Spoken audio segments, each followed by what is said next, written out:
सब गुनाहों से तौबा करके ये नियत कर लेनी चाहिए कि या अल्लाह, मैंने जो नेक काम किया या कर रहा हूँ या करूँगा या कर रही हूँ या करूँगी, सब आपकी रज़ा के लिए हैं। मेहरबानी फरमा कर हकीकत में नेकी शुमार फरमा कर कबूल फरमा ले।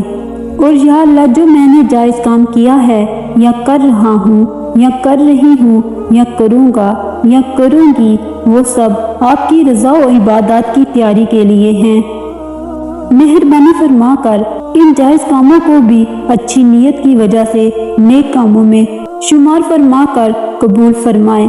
इस नीयत से इंशाअल्लाह ताला 24 घंटे नेकी में शुमार हो सकते हैं। खाने पीने, पहनने और जायज़ मुलाज़मत करने, बल्कि बैतुल हला तक जाने में नेकियां ही नेकियां लिखी जाती रहेंगी इंशाअल्लाह ताला।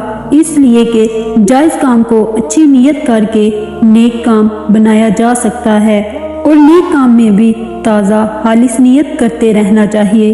बाकी रहे गुनाह के काम, तो इनसे फौरी तौर पर लाजमी बचना है। गुनाह के काम में कोई अच्छी नीयत नहीं चलती और वो हर हाल में छोड़ना है। ये है अपने अमालो अफ़ाल का मुहासिबा। ज़िंदगी का कोई भरोसा नहीं। किसी की उम्र 80 साल से भी ज़ायद हो जाती है और किसी को 40 साल भी नसीब नहीं होते। अगर नमाजें, रोज़े, सजदे, तिलावत, हज, ज़कात वगैरह कज़ा हैं तो इनका गालिब गुमान से हिसाब करके लिख दें और हस्बे ताकत अदा करना शुरू कर दें। साथ वसीयत भी लिख दें कि मेरे ज़िम्मे ये कुछ है, अगर मैं अदा करने से पहले मर जाऊं तो मेरे माल में से फिदिया दे दिया जाए। बस अब अगर ये मरेगा तो सीधा जन्नत में जाएगा इंशाअल्लाह ताला।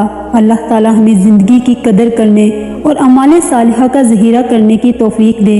आमीन सुम्मा आमीन या रब्बुल आलमीन।